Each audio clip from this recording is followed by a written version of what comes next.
के, देखिए ये शिव बाबा के कोई भी आत्मा परम धाम नहीं जा सकती है, क्योंकि सबका गाइड बाबा। सबको ले जाने वाला कौन है? सबको पार ले जाने वाला कौन है? बाबा।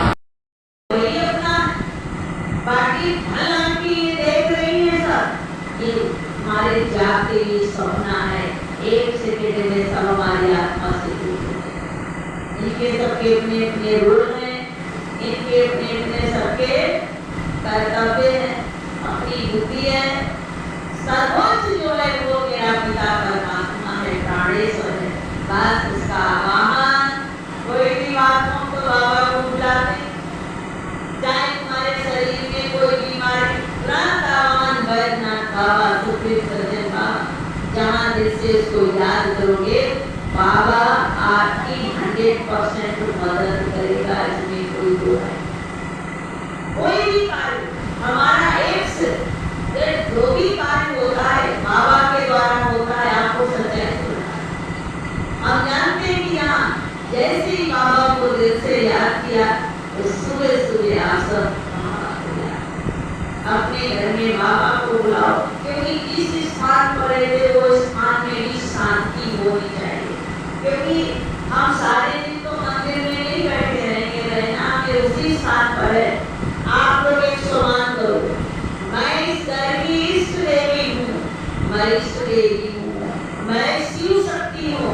उठते ही आप लोग जैसे ही संकल्प करोगे मैं इष्ट देवी हूँ, तुम्हारे घर का वाइब्रेशन मंदिर जैसा हो जाए।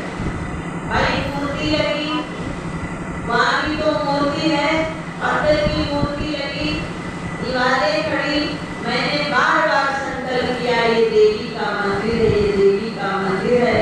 इन संकल्पों से वहाँ का वायुमंडल कैसा बन जाता है?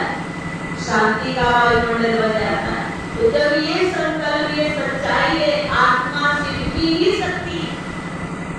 अभी जैसे वो अजर अविनाशी, ऐसे हमारी आत्मा भी अजर अविनाशी। तो जब हम ये संकल्प लेते हैं कि मैं परम धाम से अवतरित हुई शिव शक्ति हूँ, मैं शिव शक्ति हूँ, इससे क्या होता है? आपके अंदर की शक्तियाँ जागृत होना। जितनी बार ये संकल्प लेंगे कि मैं शिव शक्ति हूँ, मैं शिव शक्ति हूँ, तो आपको बताएं कि आपके अंदर शक्तियाँ आत्मा की जागृत होना शुरू हो जाए। फिर आपके द्वारा मनोकामना संकल्प सिद्ध होने लगते। संकल्प सिद्ध किसके होते हैं? जिसकी आत्मा में शक्ति होती है। विघ्न किसके समाप्त होते हैं? जिसकी आत्मा में शक्ति होती है। विघ्न किसके पास आते हैं? जिसकी आत्मा कमजोर है। कहाँ से आते हैं विघ्न? बताओ, समस्याएं कहाँ से आती हैं? जिसकी आत्मा कमजोर होती है। विघ्नों पर विजय कौन प्राप्त करता है? जिसके पास शक्ति होती है। अब गणेश को दिखाया है, गणेश तो शिव के ही पुत्र दिखाए गए।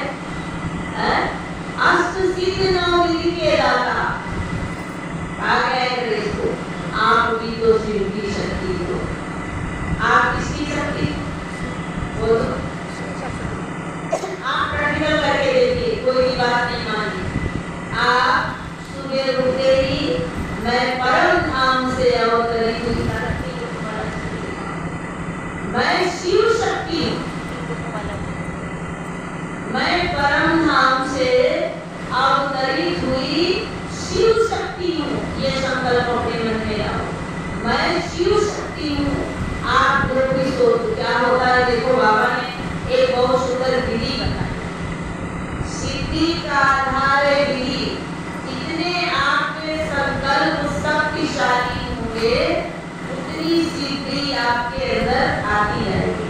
और जब संकल्प व्यर्थ चलते हैं तो हमारी शक्तियाँ नष्ट होती हैं। आप जैसे ही अपने संकल्प को एकाग्र करोगे, उसी के आधार पर बार बार चिंतन करोगे, मैं शिव शक्ति हूँ, मैं शिव शक्ति हूँ, मैं सर्व का कल्याण करने वाली शिव शक्ति हूँ।